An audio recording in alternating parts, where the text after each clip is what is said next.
오늘 하나님께서 주신 말씀 로마서 12장 1절에서 21절 말씀입니다. 로마서 12장 1절에서 21절 말씀 우리 찾아서 다 같이 읽도록 하겠습니다.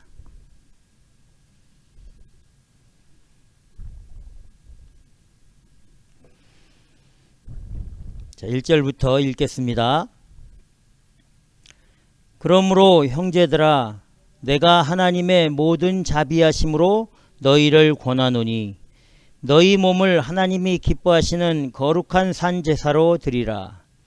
이는 너희의 드릴 영적 예배니라.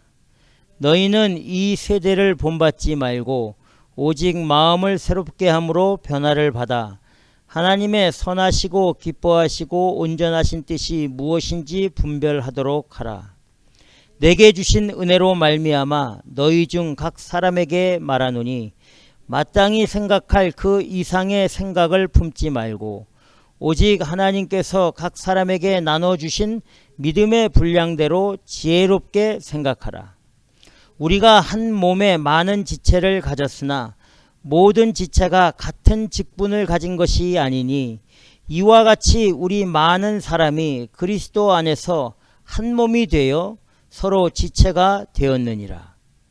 우리에게 주신 은혜대로 받은 은사가 각각 다르니 혹 예언이면 믿음의 분수대로, 혹 섬기는 일이면 섬기는 일로, 혹 가르치는 자면 가르치는 일로, 혹 권위하는 자면 권위하는 일로, 구제하는 자는 성실함으로, 다스리는 자는 부지런함으로, 긍휼을 베푸는 자는 즐거움으로 할 것이니라. 사랑엔 거짓이 없나니 악을 미워하고 선에 속하라. 형제를 사랑하여 서로 우애하고 존경하기를 서로 먼저 하며 부지런하여 게으르지 말고 열심을 품고 주를 섬기라. 소망 중에 즐거워하며 환난 중에 참으며 기도에 항상 힘쓰며 성도들의 쓸 것을 공급하며 손 대접하기를 힘쓰라.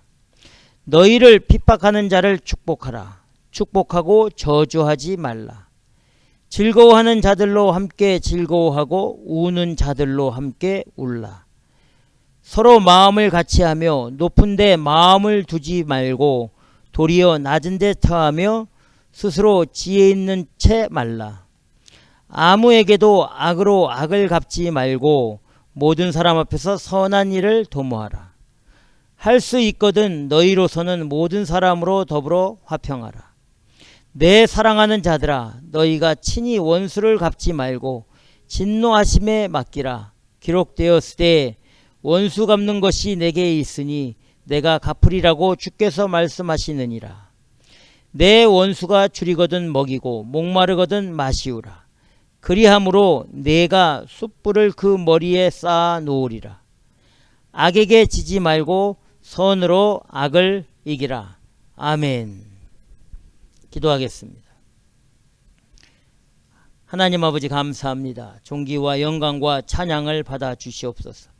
오늘도 하나님이 귀한 생명의 말씀 주신 것 감사하며 이 말씀을 증거하는 종의 입술 마음 생각을 성령으로 주장해 주셨소. 오직 주의 진리와 뜻만을 바르게 증거해 하나님의 영광을 드러내고 우리 모두가 그 말씀을 따라 이 땅 가운데 거룩한 믿음의 삶을 살 수 있도록 이 시간을 성령으로 축복해 주시고 친히 인도하여 주시옵소서. 감사와 존귀와 영광을 주께 돌리며 예수님 이름으로 기도드리옵나이다. 아멘. 오늘 하나님께서 주신 말씀 로마서 12장 1절에서 21절 말씀입니다. 너희 몸을 하나님이 기뻐하시는 거룩한 산 제사로 드리라. 참 우리가 이 땅 가운데 그리스도인으로서 하나님의 거듭난 백성으로서 천국에 속한 백성으로서 이 땅 가운데 어떻게 살아야 되는 것, 이거 성경에 다 말씀해 놓으셨죠.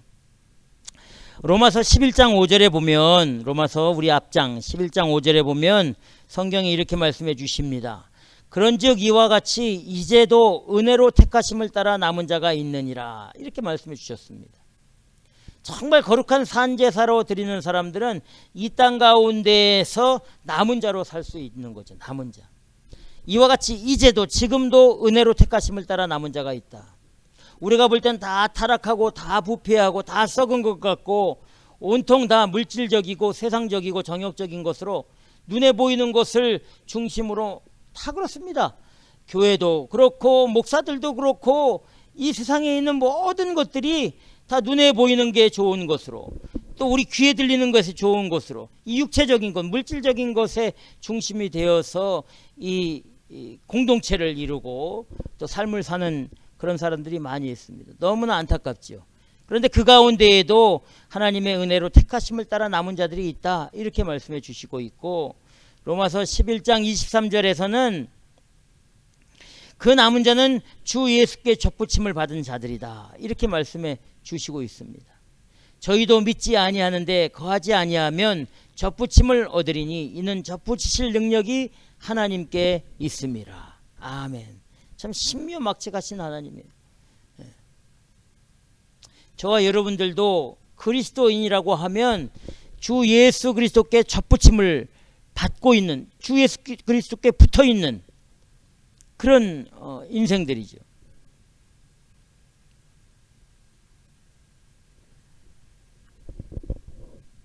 예수 그리스도께 붙으려면 영적으로 탁 달라붙어서 그 영적인 영양분을 받아서 살려면 여러분 우리가 어떻게 살아야 됩니까? 돈 많이 버는 게 예수 그리스도께 접붙임을 받은 사람입니까? 성공하고 출세한 사람이 그런 겁니까? 건강하고 힘 있는 사람이 그런 겁니까? 그렇지 않습니다. 성경에는 그렇게 말씀하신 게 하나도 없습니다. 그런데 이 시대의 이 공동체들을 보면 일단 사람 많고 건물 크게 갖고 있고 시설 좋고 뭐 이런 사람들이 뭐 하나님께 복을 받았다 뭐 이렇게 얘기하고, 우리 한번 로마서 11장 33절에서 36절까지 한번 다 같이 한번 읽어보겠습니다. 우리 하나님은 어떤 하나님이신가? 로마서 11장 33절에서 36절 말씀. 우리 찾았으면 다 같이 읽겠습니다. 시작. 깊도다 하나님의 지혜와 지식에 부요함이요 그의 판단은 측량치 못할 것이며 그의 길은 찾지 못할 것이로다. 누가 주의 마음을 알았느뇨? 누가 그의 모사가 되었느뇨? 누가 주께 먼저 드려서 갚으심을 받겠느뇨? 이는 만물이 주에게서 나오고 주로 말미암고 주에게로 돌아갑니다. 영광이 그에게 세세에 있으리로다. 아멘. 아멘. 이 하나님의 지혜와 하나님의 지식은 우리가 측량할 수 없는 겁니다. 물론 성경에 기록 다 되어 있습니다. 하나님이 우리가 이해할 수 있는 하나님, 우리 인간의 그 지식과 인간의 그 한계 안에서 우리가 하나님을 어떻게 알 수 있는지를 성경에 다 기록되어 있지만, 그 하나님은 성경 안에서뿐만 아니라 성경 바깥에 있는 어마어마하고 광대한 그런 지식과 능력을, 뭐 우리 우주를 한번 생각해 보십시오. 우주도 필요 없습니다. 우리 육체의 이 조화를 한번 보시죠. 하나님은 얼마나 세밀하고 정밀하신지, 얼마나 세밀하고 정밀하신지. 근데 우리를 만드시고 세상 만물을 만드실 때에 하나님께서 무슨 땀 흘리시고 만드시고 막 노력하고 막 힘들게 만드시지 않은 겁니다. 우리 하나님의 능력은 아주 간단하게 만든 겁니다. 누구도 하나님의 이 지식과 지혜를 판단할 수도 없고 측량할 수도 없는 거죠. 그래서 33절에 그의 길은 찾지 못할 것이다. 하나님의 그 방법, 뭐 우리가 만약에 죽어서 천국에 가면, 정말 하나님의 은혜로 천국에 가면, 우리가 능력이 아니라 하나님의 절대적인 은혜로 천국에 가면 그때 알 수 있겠죠. 그때.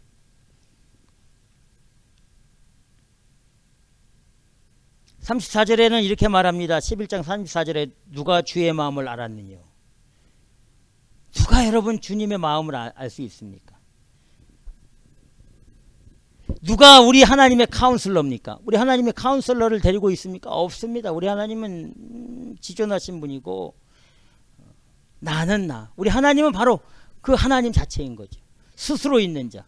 뭐 어디에 뭐 의존하거나 어디에 도움을 받거나 어떤 능력의 힘으로 그런 게 아니라 우리 하나님은 스스로 이 모세에게 나타나서 말씀하셨던 하나님의 탁월한 그 존재는 스스로 있는 자입니다. 스스로. 이 스스로 있는 자는 어떤 외부적인 조건 뭐 아무 그것도 없이 그냥 다 하실 수 있는 거예요. 다. 우리는 먹어야 살지요. 공기가 있어야 삽니다. 물을 마셔야 삽니다. 눈을 떠야지 보지요. 다리가 있어야 걷습니다. 우리 하나님은 그런 기준으로. 근데 우리가 하나님을 이해하고 하나님의 그 섭리를 우리 지식으로 이해할 때 그런 인간적인 우리 그 인간적이고 육체적인 그런 것을 가지고 하나님에게 접근하면은 100% 실패하게 되는 거죠. 뭐 알 수 없는 겁니다.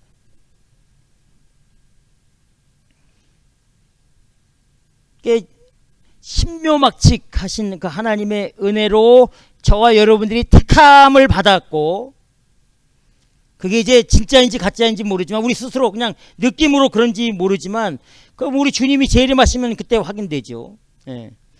그냥 내 생각으로 나 구원받았어, 뭐 말로만 나 구원받아서 교회 출석하니까 나 구원받은 백성이야, 뭐 이렇게 말하고 있지만 정말 진짜는 우리가 이제 주님을 만났을 때 결정되는 거니까 지금 뭐 그냥 서로 인정해 주는 겁니다. 예, 다 그냥 교회 나오고 있고 예배 드리고 있고 봉사하고 있고 주 예수 그리스도를 말로 시인하고 있으니까 그냥 인정해 주는 거예요. 인정 안 하면 삐지고 도망가니까. 그렇죠. 예, 삐지고 도망가니까. 다 거룩한 백성이라고 되어 있습니다. 여러분들 자신을 한번 돌아보십시오. 정말 거룩한 백성인지. 속에 막 그냥 육체적인 정욕적인 가득 차 있지 않습니까? 목사부터 차라리 주일학교 어린아이들이 우리보다 더 거룩할 수 있어요. 유치원 아이들이, 믿음 있는 유치원 아이들이 더 우리보다 신실할 수가 있는 거예요. 여러분 그거 알아야 됩니다. 우리 얼마나 가식적입니까? 어른들. 예. 얼마나 잘 숨깁니까? 속입니까? 내 자신도 속이죠. 우리 예수님이 어린아이를 내게로 오는 것을 금하지 말라. 바로 천국은 이런 자의 것이니라. 이렇게 말씀. 순수하고 거짓이 없고 진실하고 솔직하고,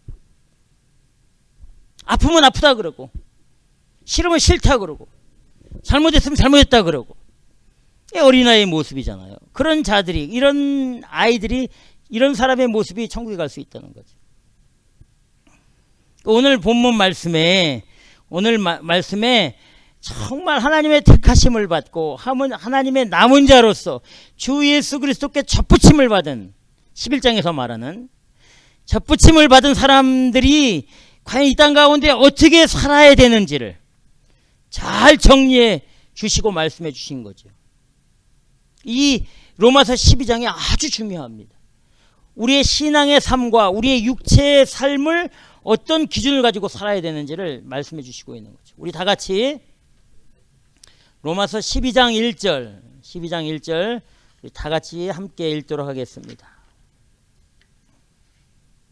12장 1절입니다. 시작. 그러므로 형제들아, 내가 하나님의 모든 자비하심으로 너희를 권하노니 너희 몸을 하나님이 기뻐하시는 거룩한 산 제사로 드리라. 이는 너희의 드릴 영적 예배니라. 아멘. 아멘. 두 가지. 너희 몸을 하나님이 기뻐하시는 거룩한 산 제사로 드리라는 겁니다. 그것이 우리가 하나님 앞에 드려야 될 영적인 예배라고 되어 있습니다.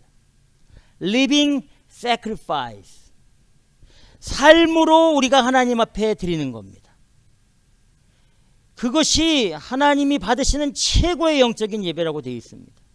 주일날 딸랑 나와가지고 1시간 반 옷 차려입고 거룩한 모습으로 점잖게 앉아서 깨끗한 척 앉아서 예배 드리는 것, 우리 하나님이 이거 여러분의 마음이 깨끗하지 못하고 여러분들의 삶이 깨끗하지 못하고 그냥 겉모습만 와서 드리면 우리 하나님이 다 리젝트 하는 거예요. 인정하자, 거절합니다. 이스라엘 백성들이 왜 예배 생활에 실패했습니까? 바로 지금 우리 21세기를 살고 있는 그리스도인들의 신앙의 모습과 똑같았기 때문에 그래요.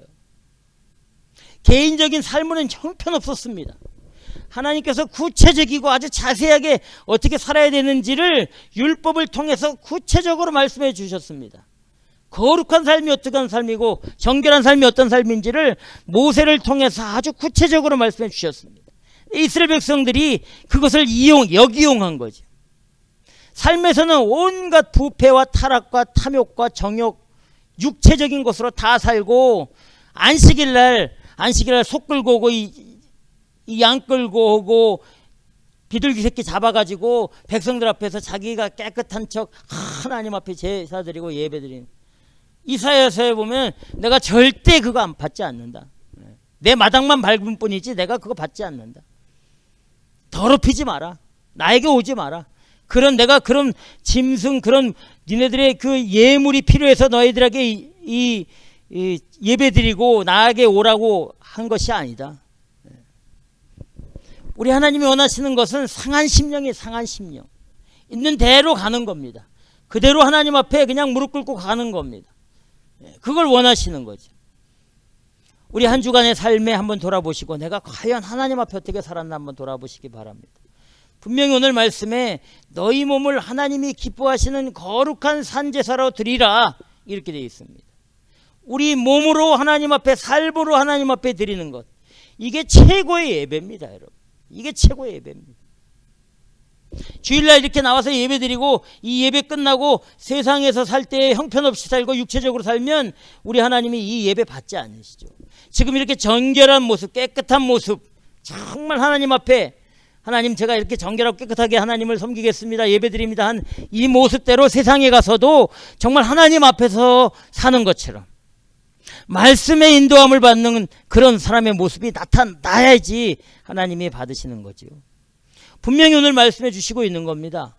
너희 몸을 하나님이 기뻐하시는 거룩한 산제사로 드리라. 이것이 너희가 드릴 영적 예배니라. Spiritual act of worship.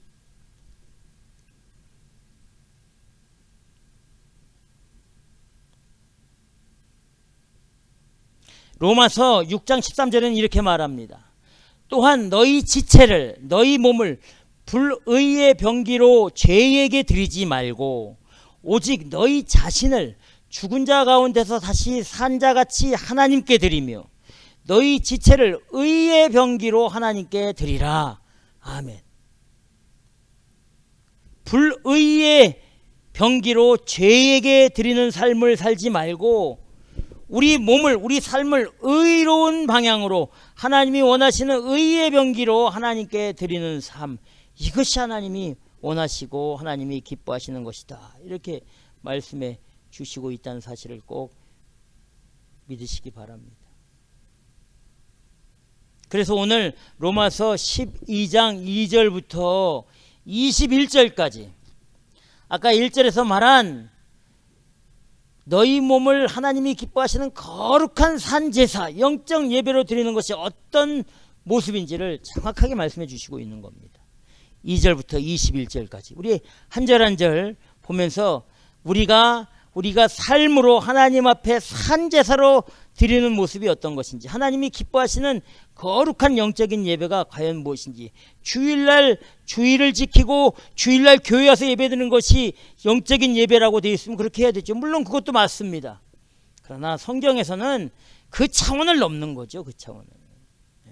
믿음이 연약한 초신자들은 주일날 교회에 나와서 예배드리고 거기서 힘을 얻고 가는 거 맞습니다. 그러나 정말 주 예수 그리스도께 접붙임을 받고 내가 이 땅 가운데 남은 자다, 하나님의 거룩한 백성이다, 하나님의 자녀다라고 확신을 갖는 사람들은 그 차원을 넘어야 되는 거예요. 그 차원을 넘어야 돼요. 매일매일이 주일의 삶을 살아야 되는 겁니다. 여러분 알아요? 주일 성수 하지 마세요. 일주일에 하루 지키는 것이 주일 성수가 아니라 매일매일이 주님이 죽으시고 부활하심을 기념하는 삶을 사는 것, 이것이 여러분 정말 주일의 정확한 의미가 되는 거예요. 6일 동안은 대충 살고 나머지 그 주일이라고 하는 날 딸랑 와가지고, 여러분 이게 주일 성수의 의미입니까? 여러분이 갖다 버리세요. 그건 주일 성수의 의미가 아닙니다. 진짜 주일의 의미는 매일매일입니다. 매일매일. 예. 의의 병기로 하나님께 드리는 것. 그래서 오늘 본문 12장 2절부터 21절까지 우리가 어떻게 하나님 앞에 삶으로 예배드리고 영적인 정말 참 예배를 드리는 것이 어떤 것인지를 말씀해 주시고 있습니다. 자, 첫 번째, 우리가 드려야 할 영적인 예배, 삶으로 드리는 참 예배는 바로 로마서 12장 2절입니다. 로마서 12장 2절 우리 다 같이 읽겠습니다. 로마서 12장 2절 시작. 너희는 이 세대를 본받지 말고 오직 마음을 새롭게 함으로 변화를 받아 하나님의 선하시고 기뻐하시고 온전하신 뜻이 무엇인지 분별하도록 하라. 아멘. 분별력을 가지고 사는 겁니다. 예. 아무데나 쫓아다니는 게 아니에요. 아무데나 따라가는 게 아닙니다. 물 흐르는 대로 가는 게 아닙니다. 영적인 분별력을 가지고 사는 거예요. 이게 우리가 드려야 할 첫 번째 삶으로 드리는 영적인 예배입니다. 하나님이 선하시고 기뻐하시고 온전하신 뜻이 무엇인지 분별하도록 하라. 자, 여기서 이 분별이란 단어가 어떤 단어냐면 test and approve라는 의미입니다. test and approve. 무슨 의미입니까? 모든 환경 가운데, 모든 조건 가운데, 내가 이 땅 가운데 사는 동안에 나타나는 모든 일들 가운데 항상 테스트하고 그것이 정말인가, 사실인가, 무엇에, 하나님의 뜻에, 하나님이 기뻐하시는 그 일에 합당한 일인지 확인하고 테스트하면서 분별력을 가지고 사는 거예요. 아무 생각 없이 살면 안 되는 겁니다.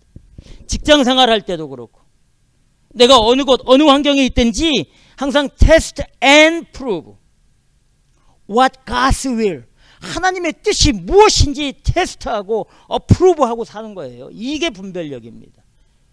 그런데 여러분 그렇게 하지 않습니다. 우린 그렇게 하지 않잖아요.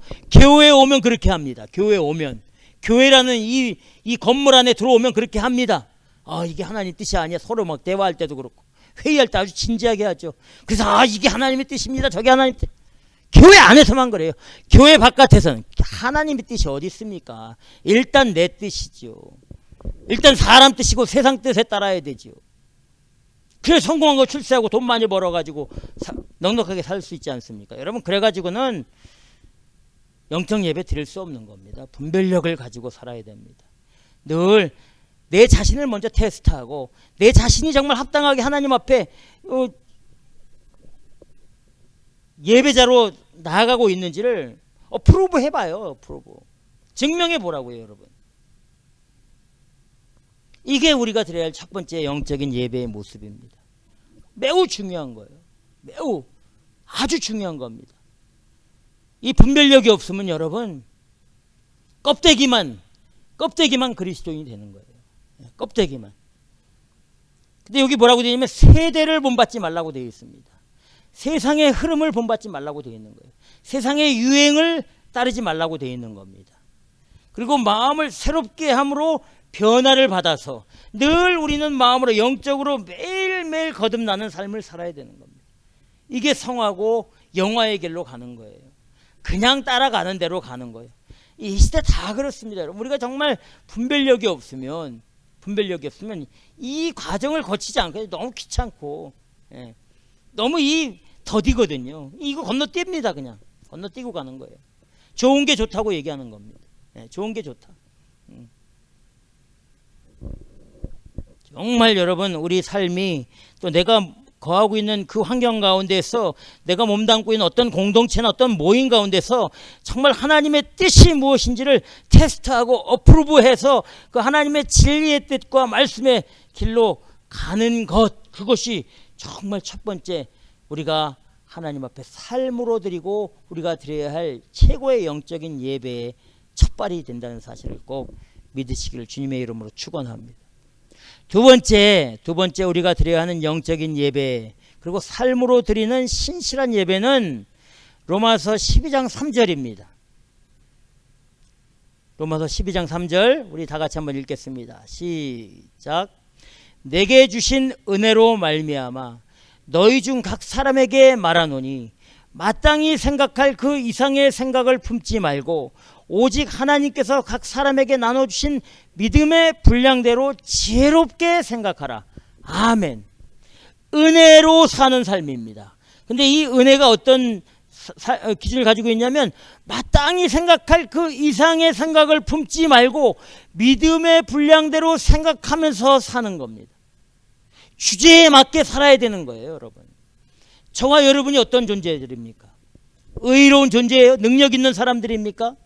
예. 모든 거 다 할 수 있습니까? 달란트가 그렇게 많습니까? 여러분, 웃기는 소리 하지 마세요. 주제를 아셔야 됩니다. 우리 주제가 뭡니까? 죄인이에요, 여러분. 죄인. 지옥 자식이었어요. 멸망의 병기였다고요. 죄와 사망으로 이미 죽었던 인생이에요. 죽은 인생. 근데 주 예수 그리스도의 그 십자가의 보배로 은혜와 부활의 그 능력으로 우리가 다시 일어난 겁니다. 다시 회복된 거예요. 예. 우리 주제를 알고 살아야죠. 여기 뭐라고 되어 있냐면 마땅히 생각할 그 이상의 생각은 품지 말라는 거예요. 예. 허황된 꿈과 허황된 그 목표를 가지고 살지 말라고 되어 있습니다. 여러분 한번 자신을 한번 생각해 보십시오. 또 이 공동체를 한번 돌아보십시오. 과연 우리는 어떤 존재로 어떻게 살고 있는지 한번 확인해 봐야 됩니다.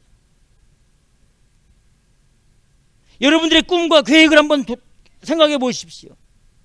여러분들의 목표를 한번 돌아보십시오. 개인적인 목표. 정말 하나님이 기뻐하시고 하나님이 원하시는 그런 꿈과 비전과 목표를 가지고 나아가고 있는지, 아니면 내 육체의, 내 정욕괴, 내 개인적인 어떤 명성과 명예와 성공을 위해서 그 길을 가고 있는지. 만약에 그런 육체적으로 가고 있다면 분수답게 살지 못하는 겁니다.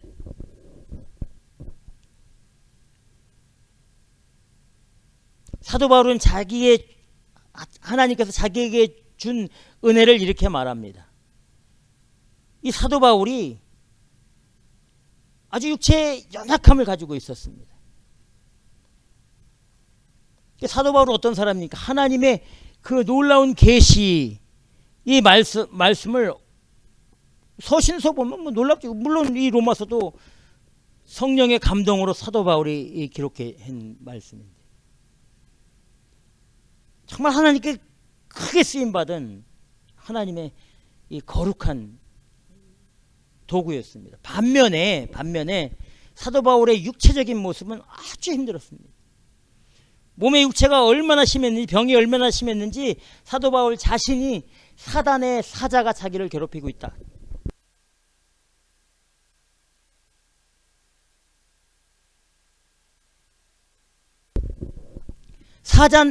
사단의 사자가 자기를 괴롭게 하고 있다. 얼마나 힘들었든지. 사도 바울이 하나님 앞에 간절히 기도합니다. 3번씩이나 자기의 병, 육체 연약함을 위해서 간절히 기도합니다. 그때 우리 주님이 사도 바울을 만나 주십니다. 사도 바울을 찾아서 사도 바울에게 이렇게 말합니다. 여러분 찾아보십시오. 고린도후서 12장 9절. 고린도후서 12장 9절에 보면 우리 주님이 사도 바울을 만나서 이렇게 말씀해 주시는 겁니다. 우리 찾아서 다 같이 읽겠습니다. 사도 바울이 말한 하나님의 은혜. 사도 바울은 그 은혜를 깨닫고 분수에 맞게 살았습니다. 자, 우리 고린도후서 12장 9절 찾았으면 다 같이 읽겠습니다. 시작. 내게 이르시기를 내 은혜가 너에게 족하도다. 이는 내 능력이 약한 데서 온전하여 짐이라 하신지라. 이러므로 도리어 크게 기뻐함으로 나의 여러 약한 것들에 대하여 자랑하리니 이는 그리스도의 능력으로 내게 머물게 하려 함이라. 아멘. 하나님이 사도 바울의 병을 고쳐주실 만도 한데, 하나님께서, 우리 주님께서 사도 바울에게 뭐라고 얘기했냐면 나의 은혜가 너에게 족하다는 겁니다. 네가 지금 죽을 병을 가지고 있고 사단의 사자가 너를 괴롭히는 것처럼 정말 힘든 육체의 가시를 가지고 있는 것, 그것이 나의 최고의 은혜다. 여러분, 이게 하나님의 은혜입니다. 사도 바울이 그 주님의 말을 듣고 딱 깨진 거죠. 아, 그렇구나. 그 이후에 사도 바울은 자신의 육체를 위해서 기도했다는 내용이 한 번도 없습니다. 힘들어했던 내용이 한 번도 없습니다. 그 이전에는 육체의 가시다, 사단의 사자다, 이렇게 했는데 주님의 음성을 듣고 내 은혜가 너에게 족하다, 이 말 한마디에 사도 바울은 아, 그렇구나. 여러분, 우리는 육체적으로 잘 살고 잘 먹고 넉넉하고 부자로 살고 힘있고 건강하고 능력 있는 것을 하나님의 은혜라고 말하고 있습니다. 죽을 병 걸리고 회사가 망하고 직장에서 파이어되고 인정받지 못하고 버림받고 소외당하고 멸시받고 집 없고 홈레스로 살고, 이런 사람들을 하나님의 은혜 받은 사람이라고 합니까? 여러분, 한번 돌아보십시오. 교회 안에 하나님의 은혜로 사는 사람이다, 뭐라고 얘기합니까? 아, 하나님의 은혜가 임했어. 어떤 사람들의 그 얘기죠? 출세하고 성공하고 명성이고, 아, 하나님의 은혜야. 그런데 회사가 망한 사람한테 하나님의 은혜다, 여러분, 이렇게 말하면 기싸대기 안 맞으면 다행이죠. 사도 바울은 하나님이, 우리 주님이 뭐라고 얘기했습니까? 너 지금 육체의 가시, 사단의 사자가 너를 괴롭히는 거지, 그 정말 처절하게 괴로운 그 상태가 지금 최고의 너의 은혜다. 사도 바울은 그걸 깨달은 거죠. 아, 그렇구나. 내 능력이 약한 데서 온전자의 짐이라 하신지라. 이러므로 도리어 크게 기뻐함으로 나의 여러 약한 것들에 대하여 자랑하리니 이는 그리스도의 능력으로 내게 머물게 하려 함이라. 아멘. 우리가 강하면 그리스도의 능력이 우리에게 머물지 않습니다. 우리의 힘이 능력이 있으면 그리스도의 능력이 우리 가운데 머물지 않습니다. 우리가 약할 때, 우리가 부족할 때, 그 약할 때 곧 그때가 하나님의 최고의 능력의 은혜가 나타난다는 사실을 꼭 믿으시기 바랍니다. 저와 여러분들도 하나님의 은혜를 받은 사람들입니다. 우리에게 원하시는 영적인 예배, 정말 산제사로 드리는 모습은 은혜 받은 사람답게 사는 겁니다. 그 은혜 받은 사람답게 사는 것은 믿음의 분량대로 사는 거예요. 마땅히 생각할 그 이상의 생각을 품지 말고 오직 하나님께서 각 사람에게 나눠주신 믿음의 분량대로 살 때에 그 모습이 정말 하나님 앞에 진실하고 신실한 살아있는 예배, 영적인 예배로 드리는 삶이 된다는 사실을 꼭 믿고 나아가시기를 주님의 이름으로 축원합니다. 세 번째, 우리가 드려야 하는 하나님이 기뻐하시는 영적인 예배, 그 삶의 예배의 모습은 로마서 본문 12장 4절 5절 말씀입니다. 우리 4절 5절 함께 읽도록 하겠습니다. 시작. 우리가 한 몸에 많은 지체를 가졌으나 모든 지체가 같은 직분을 가진 것이 아니니 이와 같이 우리 많은 사람이 그리스도 안에서 한 몸이 되어 서로 지체가 되었느니라. 아멘. 우리가 드려야 되는 영적인 예배, 삶의 예배의 모습은 예수 그리스도로 한 몸이 되어서 서로 지체의 모습으로 사는 겁니다. 예수 그리스도로 하나가 되는 삶이 살아야 되는 거예요. 이게 하나님이 받으시는 영적인 예배고 우리가 삶으로 드리는 살아있는 예배가 되는 겁니다. 예수 그리스도로 하나가 되는 삶. 어떤 걸까요? 6절에서 8절에 이렇게 말합니다. 구체적으로 6절에서 8절 다시 한번 읽어보겠습니다. 6절과 8절, 6절, 7절, 8절 시작. 우리에게 주신 은혜대로 받은 은사가 각각 다르니 혹 예언이면 믿음의 분수대로, 혹 섬기는 일이면 섬기는 일로, 혹 가르치는 자면 가르치는 일로, 혹 권위하는 자면 권위하는 일로, 구제하는 자는 성실함으로, 다스리는 자는 부지런함으로, 국류를 베푸는 자는 즐거움으로 할 것이니라. 아멘, 아멘. 다 틀리는 거예요. 다 틀린데, 직분과 사명이 다 틀린데, 이 직분과 사명을 감당할 때 예수 그리스도의 붙어서 한 마음 한 뜻이 되어서 주어진 직분과 사명을 감당하고 나아가는 겁니다. 예수 그리스도에게 한 몸이 되는 삶. 여러분들은 누구와 같이 함께하고 있습니까? 사람하고 함께하고 있는 게 좋고, 어떤 세상적으로 함께하고 있는 거 좋고, 풍요로움과 함께하는 게 좋고, 돈과 함께하는 게 좋고, 먹고 마시고 즐기는 이런 것에가 함께하는 한 몸이 되어 사는 것이 좋지요. 예. 틀린 겁니다. 주 예수 그리스도와 한 몸이 되어야 되는 거죠. 이게 세 번째 우리가 드려야 되는 삶의 예배의 모습입니다. 영적인 예배의 모습입니다. 또 네 번째 우리가 드려야 하는 영적인 예배, 삶의 예배의 모습은 로마서 12장 9절입니다. 9절 그리고 17절 말씀입니다.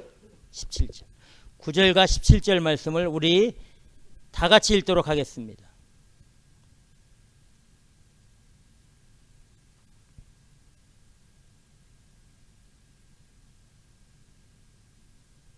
자, 우리 찾았으면 로마서 12장 9절 그리고 17절을 함께 읽도록 하겠습니다.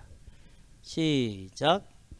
사랑엔 거짓이 없나니 악을 미워하고 선에 속하라. 17절에는 아무에게도 악으로 악을 갚지 말고 모든 사람 앞에서 선한 일을 도모하라. 이렇게 말씀해 주시고 있고, 12장 21절에는 악에게 지지 말고 선으로 악을 이기라. 이렇게 말씀해 주시고 있는 거죠. 악을 미워하고 선에 속한 삶을 살아야 되는 겁니다. 악은 뭐고 선은 무엇입니까? 성경에서 말하는 악한 것은 무엇이죠? 또 성경에서 말하는 선한 것은 무엇입니까? 간단한 겁니다. 우리가 선, 악을 분별할 수 있는 기준이 뭡니까? 하나님의 말씀입니다. 하나님의 말씀의 기준을 삼고 나아가면 그 길은 누가 뭐라 그래도 가장 선한 길입니다. 그런데 하나님의 말씀에 의지하지 않고 다른 길로 가면 그거는 누가 뭐라 그래도, 사람들이 아무리 맞다고 해도 그거는 악한 겁니다. 대통령이 그게 선하다고 해도, 하나님 말씀에 벗어난 것을 대통령이 선하다고 해도 벗어났으면 그건 악한 겁니다.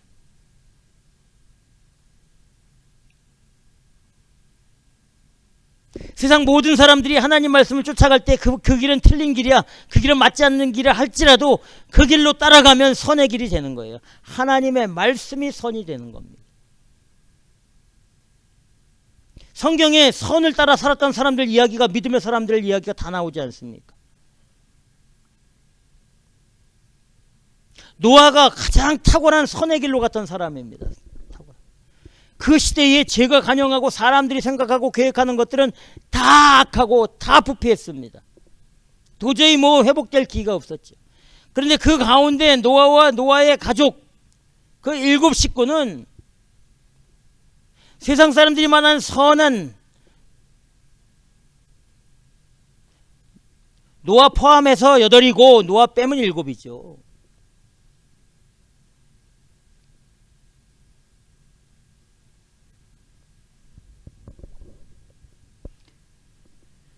그 노아를 포함한 8식구, 그 식구는 그 세상의 죄의 길로 가지 않았어요. 그 당시에는 세상의 길로 가는 것이 선이고 진리고 참이라고 했습니다. 지금도 마찬가지고요. 죄다 사람적이고 육체적이고 정욕적인 길로 가지 않았습니까?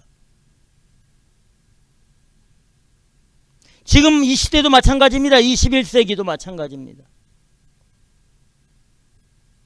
다 사람이 인정해주고 세상이 인정해주고 물질이 인정해주는 그 길로 가는 것이 선한 길이고 참의 길이고 진리의 길이라고 믿지 않습니까? 그렇지 않으면 그건 진리가 아니야. 합리주의, 실용주의, 실증주의,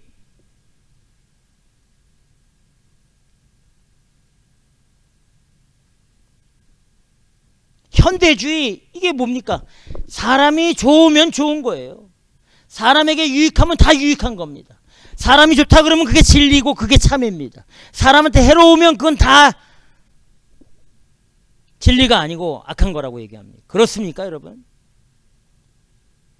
근데 성경에는 우리 육체적인 것들이 다 죄의 길이고 악의 길이라고 말하고 있는 거예요. 우리가 어디의 길로 따라가야지 맞습니까?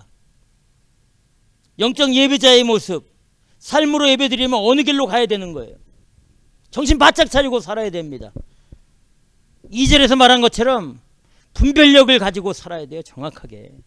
죄가 뭔지 악이 뭔지 선이 뭔지 의가 뭔지를 알고 가야지요.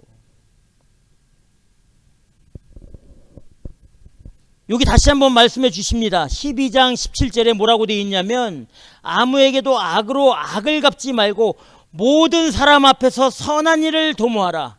이렇게 말씀해 드리고 있는 모든 사람 앞에서 선한 일을 도모하라. 이게 무슨 말일까요? Be careful to do what is right in the eyes of everybody. 모든 사람의 눈에 옳은 것이 무엇인지를 행할 때 주의 깊게 be careful하고 행하라는 겁니다. 모든 사람들이 다 맞다고 하는 그 일들을 할 때에 주의 깊게 그 일을 해야 된다는 거예요. 그 말은 뭐예요? 모든 사람들이 다 맞다고 하는 그 길이 참일 수도 있지만 참이 아닐 수도 있기 때문에 그런 겁니다. 그런데 이 시대에는 우리가 지금 21세기를 살고 있기 때문에 많은 사람들이 옳다고 하는 것이 참입니다. 다수결, 수가 많은 사람의 목소리가 그게 진리라고 말합니다. 힘 있는 사람이 말하는 것이 그것이 진리의 길이라고 말하고 있는 거예요. 다 죄다 그 길로 붙지 않습니까? 숫자로 이기고 힘으로 이기고 능력으로 이기고 이 시대가 그런 거예요. 이 시대뿐만 아니라 창세 이후에 인간의 그 육체의 그 계보 가운데 보면 다 그렇습니다. 근데 성경은 그렇게 말합니까? 그렇지 않습니다. 우리 하나님 그렇게 말씀하지 않습니다. 한 번은 가데스 바네아에서 이 가나안을 눈앞에 두고 하나님께서 모세를 통해서 12명의 정탐꾼을 그 가나안으로 보내서 정탐케 명령합니다. 각 지파별로 한 명씩 12명의 대표를 뽑아서 이 모세가 가나안의 정탐꾼으로 스파이로 보내는 거죠. 이 정탐꾼들이 12명의 정탐꾼들이 40일간을 가나안 구석구석을 다 돌아다니고 오면서 큰 열매를 두 사람이 나무에 엮어서 메고 들어오면서 모세와 이스라엘 백성들에게 보고할 때에 뭐라고 보고하냐면 지도자 모세시여 가나안은 정말 역시 좋은 곳입니다. 거기 정말 풍요로운 곳입니다. 그런데 우리가 거기 들어가지 못합니다. 왜냐하면 거기는 안악자손이 있고 무시무시한 거인들이 살고 있고 우리 가면은 다 죽습니다.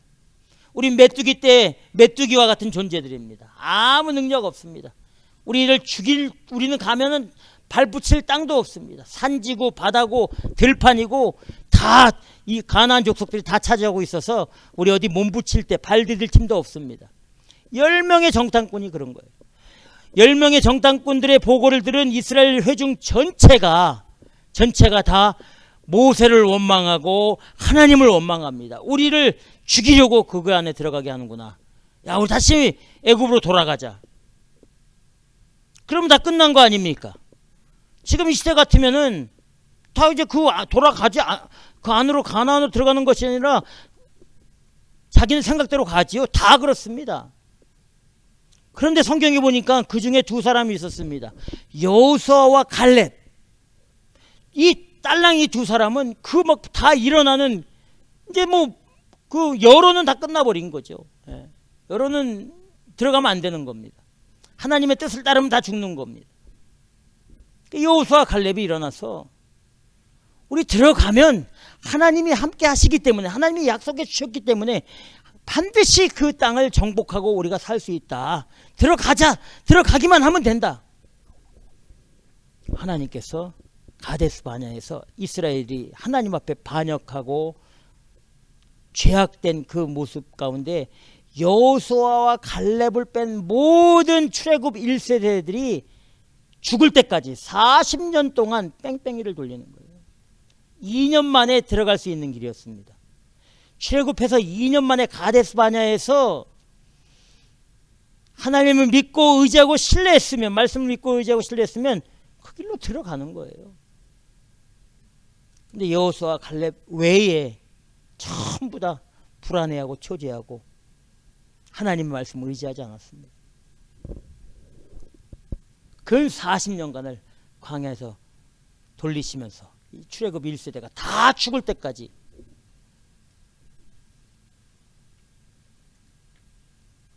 우리가 하나님 앞에 또 이 세상 가운데 살 때에 모든 사람들이 다 맞다고 하는 그 일을 행할 때에도 be careful, 아주 조심스럽게 행해야 되는 거죠. 이거 역시 분별력을 말하는 겁니다. 주의 깊게 우리가 행하고 살아야 된다는 겁니다. 아무 생각 없으면 큰일 납니다, 여러분. 믿음의 사람이 아무 생각 없이 살다가는요 지옥으로 들어갑니다. 이게 네 번째입니다. 네 번째, 악을 미워하고 선에 속한 삶을 살아라. 이것이 우리가 영적인 예배를 드릴 네 번째 말씀이고, 다섯 번째는 우리가 하나님께 드리는 영적인 예배, 삶의 예배 모습은 로마서 12장 10절입니다. 자, 로마서 12장 10절 다 같이 읽어보도록 하겠습니다. 시작. 형제를 사랑하여 서로 우애하고 존경하기를 서로 먼저 하며. 아멘. 형제 사랑입니다. 형제를 사랑할 때, 믿음의 형제들을 사랑할 때 어떻게 해야 됩니까? 서로 존경합니다. 우애합니다. 이것을 먼저 하는 거예요. 먼저.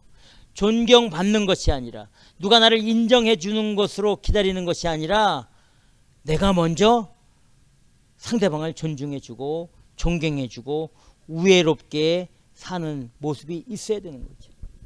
요한일서 3장 18절에 이렇게 말합니다. 자녀들아, 우리가 말과 혀로만 사랑치 말고 오직 행함과 진실함으로 하자.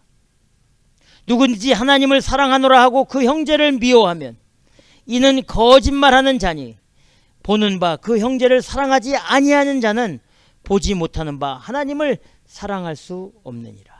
아멘. 보이는 형제를 사랑하지 못하는데, 보이지 않는 하나님을 어떻게 우리가 사랑할 수 있습니까? 그래요, 안 그래요? 눈에 보이는 형제의 사랑을 하지 못하는데 눈에 보이지 않는 하나님을 사랑한다는 건 거짓말이죠. 하나님을 사랑한다고 하면 내 옆에 있는 믿음의 형제를 사랑할 수 있어야 되는 겁니다.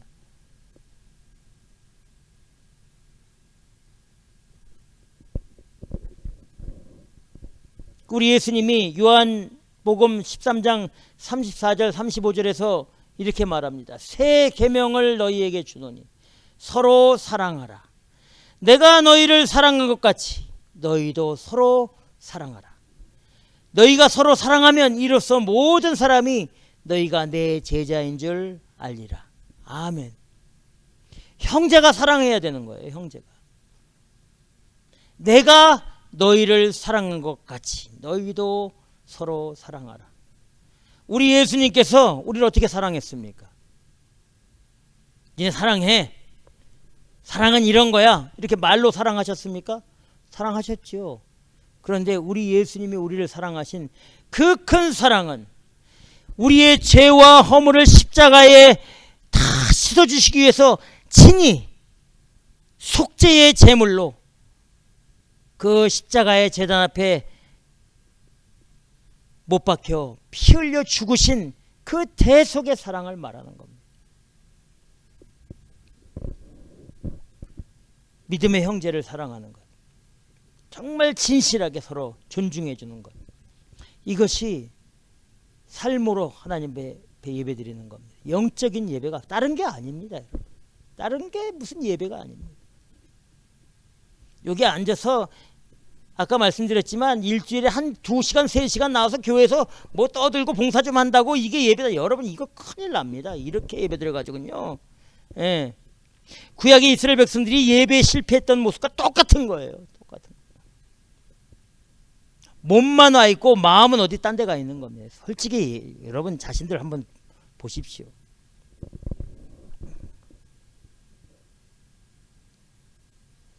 또 여섯 번째 우리가 드려야 되는 영적인 예배 산 제사는 로마서 12장 11절입니다. 우리 다 같이 읽겠습니다. 로마서 12장 11절. 정말 중요한 겁니다. 오늘 말씀에 다 말씀해 주시고 우리가 어떻게 예배 드려야 되는지 이걸 기억하지 못하고 이걸 실천하지 못하면 여러분 아무것도 되질 않는 거예요. 교회에 나와서 뭐 한다고 되는 게 아닙니다. 중요한 게 여러분들의 삶이 중요한 거지. 교회에 나온 사람 보면 다 깨끗해 보이고 다 거룩해 보이고 다 믿음 있는 것처럼 보여요. 워낙 포장을 많이 하고 워낙 가식적인 게 많기 때문에 알지 못하죠. 진짜는 우리 각 사람의 삶입니다. 진짜 내 삶에서 어떻게 사는 것이냐, 이게 예배예요. 오늘 말씀해 주시고 있는데 정신 바짝 차리시기 바랍니다. 잘못하면 다 지옥 가는 거예요, 여러분. 건성건성했다가는요, 여러분 지옥 자식하고 그냥 덩달아 가는 겁니다. 겉만 천사 같고 겉만 믿음의 거룩한 하나님의 자녀 같고 그렇지요. 실제적인 삶은 지옥 자식보다 더한 사람들이 얼마나 많이 있습니까? 이 말씀을 듣는 사람들 중에도 그런 사람들이 있을 줄 믿습니다. 그래서 회개하시기 바랍니다. 자, 로마서 12장 11절 여섯 번째 우리가 드려야 되는 영적 예배 산제사 시작. 부지런하여 게으르지 말고 열심을 품고 주를 섬기라. 아멘. 부지런하고 게으르지 말라고 되어 있습니다. 부지런하고 열심을 품는 이유와 목적이 뭐냐면 주님을 섬기기 위한 겁니다. 이 열심, 이 부지런이 있어야 되는 겁니다. 네. 여러분 우리 한 주간 돌아보시고 얼마나 분주하게 살았습니까? 네? 얼마나 바쁘게 살았습니까? 그런데 그 바쁘게 살고 부지런하게 살고 열심을 산 것이 정말 주님의 영광을 위하고 주님의 이름을 위하는 삶이었는지 한번 돌아보시기 바랍니다. 만약에 그렇다면 여러분들은 영적인 예배자로서 하나님이 기뻐하시는 거룩한 산제사를 한 주간 살은 겁니다.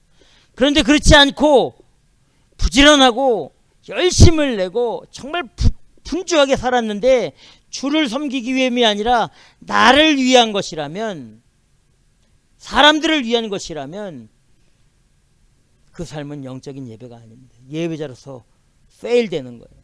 망한 겁니다. 영적인 게으름이 정말 무섭습니다. 잠언 13장 4절에 이렇게 말합니다. 게으른 자는 마음으로 원하여도 얻지 못하나 부지런한 자의 마음은 풍족함을 얻느니라. 아멘. 게으른 자는 아무리 마음으로 원해도 얻지 못하지만 부지런한 자는 마음의 풍족함을 얻는다. 이렇게 되어 있습니다. 잠언 15장 19절에 이렇게 말합니다. 게으른 자의 길은 가시 울타리 같으나 정직한 자의 길은 대론이라. 이렇게 말씀해 주시고 있습니다. 또 게으른 자는 잠언 26장 13절에 게으른 자는 길에 사자가 있다, 거리에 사자가 있다 하느니라. 무슨 말입니까? 자기도 나가기 싫으니까 딴 사람도 못 나가게 하는 거예요. 게으른 자가 그런 거예요. 바깥에 사자가 있어. 사자인데 나가는 사람이 있습니까? 못 나가죠. 같이 죽겠다. 같이 다, 옆에 사람까지 다 죽이는 거예요. 게으른 사람이 그런 거예요. 여러분 바깥에 사자가 뭡니까? 아이고 바깥에 비 와. 그 전도하러 가지 마. 이게 사자예요. 그래? 비 오니까 그러면 쉬어야 되겠다. 날씨가 추워. 우리 다음에 하자. 그게 바로 사자예요. 다른 사람까지 못 나가게 하는 거. 나 바쁜 일이 있어. 그러니까 우리 좀 다음에 가자. 그게 바로 사자입니다. 악한 사자.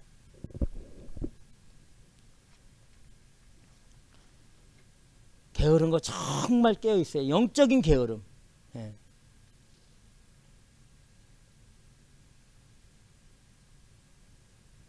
정말 분주할 때 과연 내가 그 분주한 것이 정말 그렇게 부지런하게 하는 것이 내가 정말 열심을 내고 하는 것이 과연 무엇을 위하고 누구를 위하는 것인지를 첫 번째로 생각을 해야 된다니까. 응?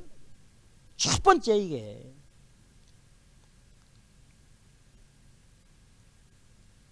그 첫 단추가 잘못 끼워지니까 엉뚱한 길로 가는 거예요. 엉뚱한 길로. 그 열심과 분주함과 그 힘싸이 일하는 것이 주님의 길을 위한 거라면 그 첫 단추를 잘못 끼우면 잘 끼우면 어쨌든 천천히 끼우더라도 다 바르게 끼워지게 돼 있는 겁니다. 천천히 끼워도. 그래서 첫 번째 게 잘못 끼워지면 아무리 정확하게 끼우고 아무리 천천히 끼우고 아무리 잘 끼워도 결국 옷이 삐뚤어지게 돼 있는 거죠.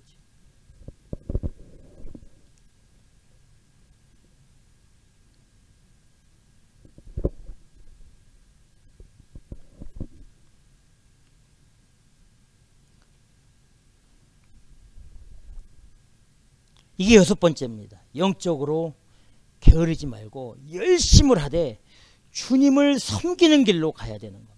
모든 범사가, 모든 계획이, 모든 발걸음이 주님의 영광을 위해서 우리가 먹든지 마시든지 무엇을 하든지 주의 영광을 위해서 하라. 이게 첫 번째입니다. 일곱 번째 영적인 예배, 삶으로 드리는 이 예배의 모습은 로마서 12장 12절 13절입니다. 자, 12장 13절. 그냥 읽으면 되는 거예요. 다 우리 말씀을 아주 쉽게 말씀해 놓으신 겁니다. 로마서 12장 12절 13절 다 같이 읽겠습니다. 시작. 소망 중에 즐거워하며 환난 중에 참으며 기도에 항상 힘쓰며 성도들의 쓸 것을 공급하며 손대접하기를 힘쓰라. 아멘. 아멘. 즐거워하고 참고 기도하며 섬기고 헌신하는 삶을 사는 거예요. 즐거워하는 삶, 인내하는 삶, 기도하는 삶, 섬기고 나누는 삶. 이게 정말 하나님 앞에 드리는 영적인 예배입니다. 환난 중에 참는 겁니다. 환난 중에. 소망을 가지고 즐거워하는 거예요. 소망. 여러분들 소망이 뭐가 있습니까? 찬송가에 보면 이 몸의 소망 무엔가 우리 주 예수뿐일세. 우리 주 예수밖에는 믿으리 아주 없도다. 굳건한 반석이시니 그 위에 내가 서리라. 그 위에 내가 서리라. 아멘. 우리의 소망은 예수 그리스도예요. 왜 우리의 소망이 예수 그리스도가 되어야 됩니까? 예수 그리스도께서 우리를 위해 십자가의 길, 구원의 길, 천국의 길을 열어주셨기 때문에 바로 예수 그리스도 안에 설면 굳건한 반석이시니 그 위에 서면 그 반석 가운데 나아가면 우리의 소망을 이루어주시고 우리를 천국의 거룩한 길로 인도해 주시기 때문에 그렇습니다. 그 소망 중에 갈 때 즐거워하고 참고 기도하면서 힘들고 어려운 사람들을 향하여 손을 벌리고 소외당하고 버림받은 정말 우리 육체의 눈으로 봐서는 가까이 할 수 없는 그 사람들에게 사랑을 베푸고 나누고 섬기는 믿음의 삶을 사는 것, 그런 삶을 사는 것, 이것이 진짜 영적인 예배고 삶으로 드리는 겁니다. 끼리끼리 잘 처먹지요. 좋은 데 가서 얼마나 잘 먹습니까? 마음이 맞는 사람들끼리 얼마나 잘 해먹어요. 같은 공동체 안에서 얼마나 잘 해먹습니까? 뭐 해다 만나면 먹는 거예요. 배가 터져가지고 막 그냥 막 비만이 돼가지고 뭐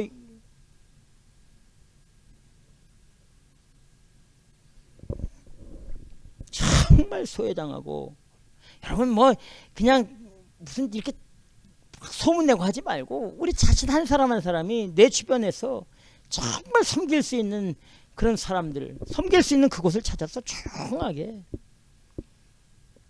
소망을 가지고, 여러분 천국 갈 때 여러분이 가지고 있는 물질, 돈 하나도 가져가지 못하는 거 알아요, 몰라요?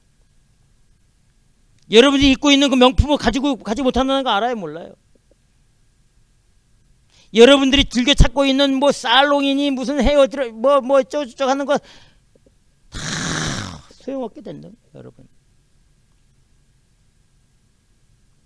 여러분들이 아무리 보약이 아니라 어떤 불로 장생하는 무슨 어떤 음식을 먹는다고 해도 70, 80, 90이면 다 똑같아져요. 70, 80이 뭡니까? 한 80만 되면 다 똑같아져요. 그놈이 그놈이고 그년이 그년이 되는 거예요. 맞아요, 틀려요?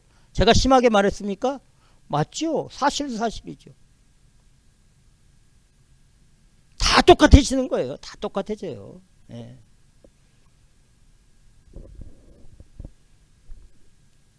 여러분 정말 우리 한번 진실하게 한번 봐야 됩니다.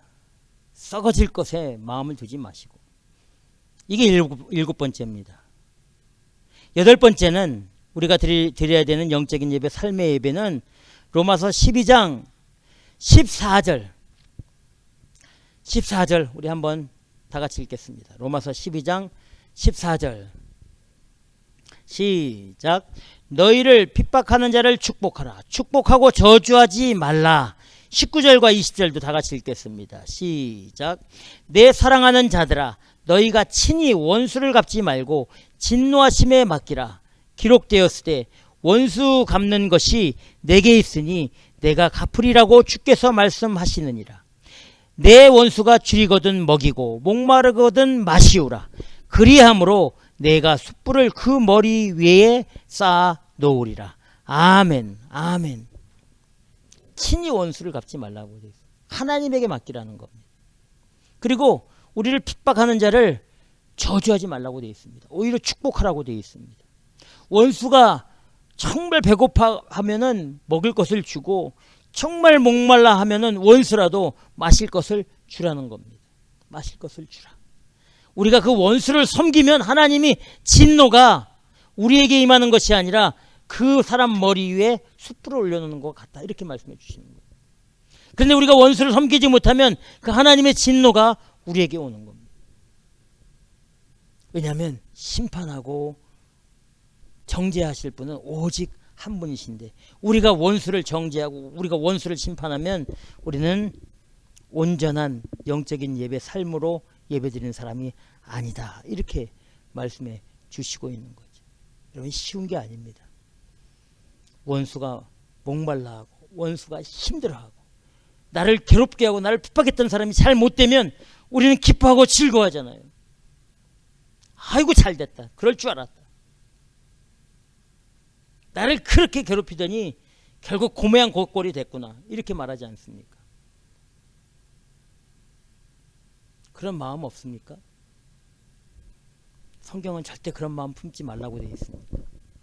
원수가 줄이거든 먹이고 목마르거든 마시게 하라. 이게 여덟 번째입니다.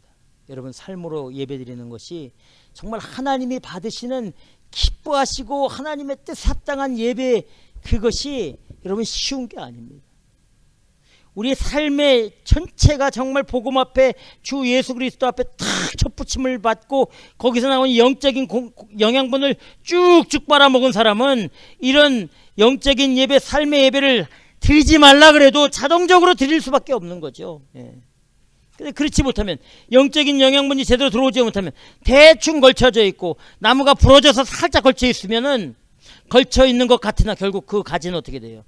점점 썩어서 결국 땅에 떨어지게 되어 있는 겁니다. 좋은 영양분 가진 그 나무, 참 감람나무 뿌리에서 아주 최고의 영적인 영양분을 가지고 계신 예수 그리스도께 탁 붙어 있는 사람은 영적인 열매, 믿음의 열매를 맺을 수 있는 거죠. 아홉 번째 또 우리가 드려야 하는 영적인 예배, 12장 15절. 자, 12장 15절도 우리 다 같이 읽겠습니다. 여러분 이거 로마서 12장을 꼭 계속해서 읽고 묵상하고 내 삶의 중심 가운데 둘 필요가 있는 거죠. 자, 아홉 번째 우리가 드릴 영적인 예배, 삶의 예배는 15절입니다. 시작. 즐거워하는 자들로 함께 즐거워하고 우는 자들로 함께 울라. 아멘. 기뻐하는 사람과 함께 기뻐하고 슬퍼하고 낙심하는 사람과 함께 슬퍼하고 낙심하는, 생사고락을 같이 하는 거예요. 여러분 이렇게 기뻐하는 자들로 기뻐하고 즐거워하는 자들로 즐거워하고 우는 자들로 함께 울고 힘들어하는 사람에게 함께 힘들어하고 정말 걱정 있는 사람과 함께 걱정하는 사람, 이런 사람 어떻게 하지요? 우리는 어떤 관계라고 합니까? 어떤 사람에게 이렇게 합니까? 어떤 사람들? 가족 간에 이렇게 할 수 있는 거예요. 가족 간에. 그렇죠? 네? 가족 간에는 이렇게 가능합니다. 가족 간에. 가족이 아닌 사람들은 우리는 무시해버리잖아요. 즐거운 일 할 때는 우리가 갈 수 있습니다. 힘들어하고 뭔가 필요한 사람이 있고 괴로운 사람이 있으면 우리는 한 발짝 한 발짝 뒤로 물러서지요. 가족은 그렇게 하지 않습니다. 가족이 좋은 일이 됐다 그러면 다 좋아합니다. 가족이 어떤 사람이 가족이 힘들어하면은 온 가족이 그 가족을 그 한 사람을 위해서 관심 갖고 배려하고 정성을 쏟고 보살피지 않아요. 이 말씀은 이 아홉 번째 우리가 드려야 되는 영적인 예배는 모든 사람, 즐거워하는 자들로 함께 즐거워하고 우는 자들로 함께 울라는 모든 가족의 관계를 가지며 살아야 돼요. 내 가족이다. 내 가족이다. 내 가족. 여러분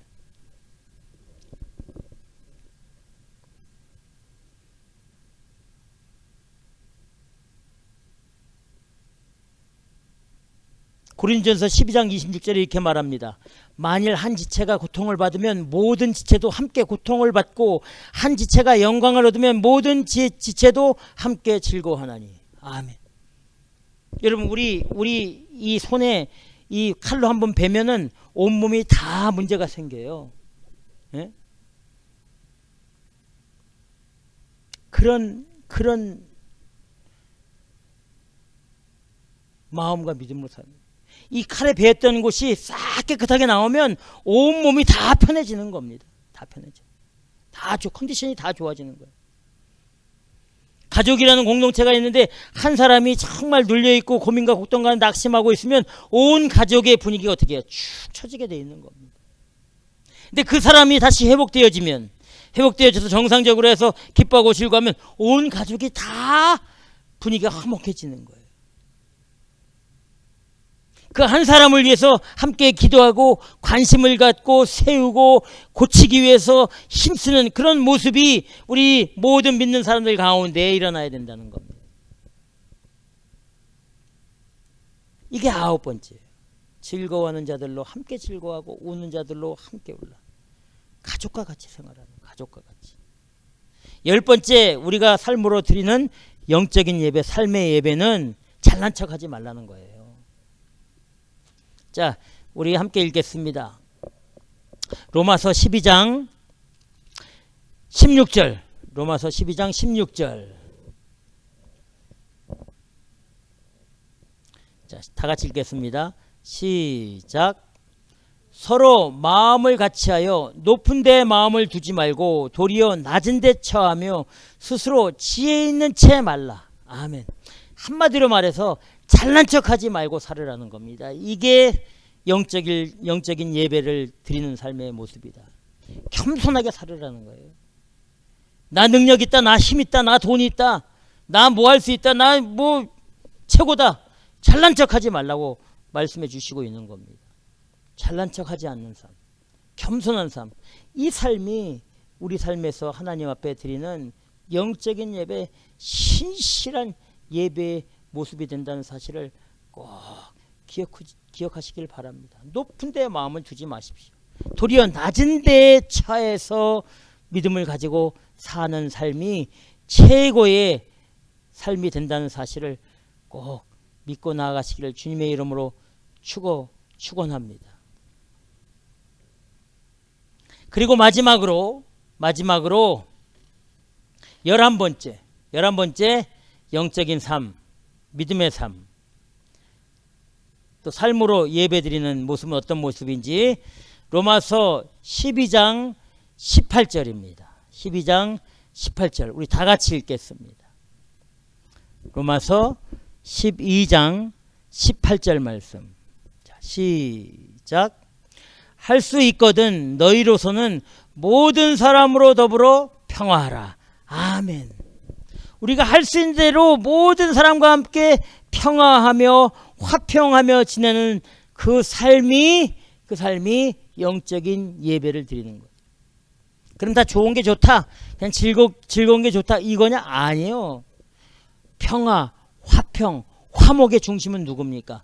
예수 그리스도와 함께 항상 모든 사람과 관계하며 살아라는 겁니다. 예수 그리스도와 연결해서 모든 사람의 대인관계와 인간관계를 맺으면서 살으라고 말씀해 주시는 거죠. 그러면 최고의 화평과 최고의 화목과 최고의 평화가 나타난다. 여러분, 가족의 울타리가 있지 않습니까? 가족에. 이 가족에 예수 그리스도로 하나 되는 것하고 그냥 인간적인 가족으로 하나 되는 것하고는 하늘과 땅의 차이입니다. 여러분, 그래요 안 그래요? 예수 그리스도로 하나가 되면요, 불평과 불만이 없습니다. 가족 가운데도 얼마나 불평과 불만이 많이 있습니까? 예수 그리스도로 화목하게 되고 예수 그리스도로 평화하게 되고 예수 그리스도로 화평하게 되면 그 가족은 없는 것 같으나 다 가진 자들이에요. 약한 것 같으나 능력이 있는 자들이에요. 배우지 못한 것 같으나 다 지혜롭고 지식이 충만한 자, 그런 가정이 되는 겁니다. 예수 그리스도로 관계를 맺고 나가야 되는 거예요. 예수 그리스도로 대인관계를 가지고 사는 겁니다. 예수 그리스도로 비즈니스를 하는 거예요. 예수님의 이름으로 사람들을 만나고 예수님의 이름으로 인간관계를 맺는 겁니다. 그럼 어떻게 됩니까? 복음이 전해지게 돼 있는 겁니다. 할 수 있거든. 너희들이 할 수 있는 최대의 능력으로 너희로서는 모든 사람으로 더불어 화평과 평화와 화목의 관계를 지내라. 모든 사람과 관계할 때 예수 그리스도의 평강과 평화의 은혜로 나아가라. 이렇게 말씀해 주시고 있다는 사실을 꼭 기억하시기를 바랍니다. 우리 예수님은 우리에게 이미 말씀해 주셨습니다. 영적인 예배, 삶의 예배가 어떤 것이냐.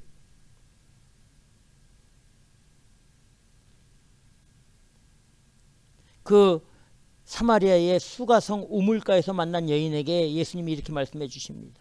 예수께서 가라사대 여자여 내 말을 들으라. 이 산에서도 말고 예루살렘에서도 말고 너희가 아버지께 예배할 그때가 이르리라.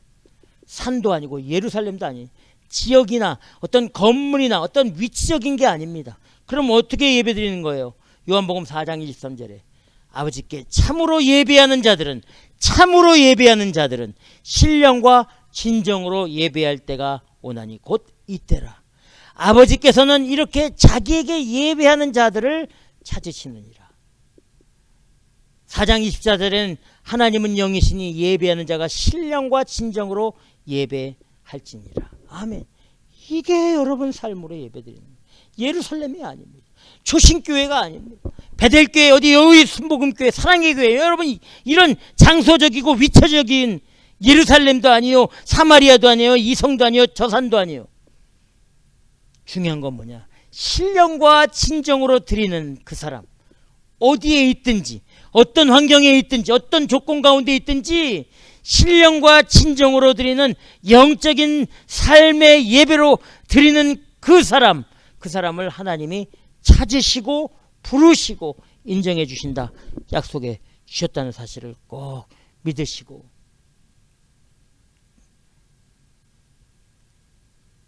오늘 로마서 12장 전체 1절부터 21절까지를 통해서 우리가 어떤 영적인 예배, 참 예배, 살아있는 삶으로 드리는 예배를 드려야 되는지를 깊이 기억하시고, 형제들아 내가 하나님의 모든 자비하심으로 너희를 권하노니 너희 몸을 하나님이 기뻐하시는 거룩한 산제사로 드리라.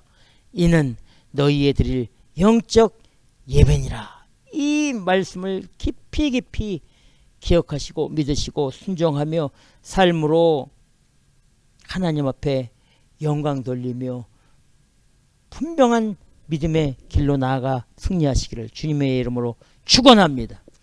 기도하겠습니다.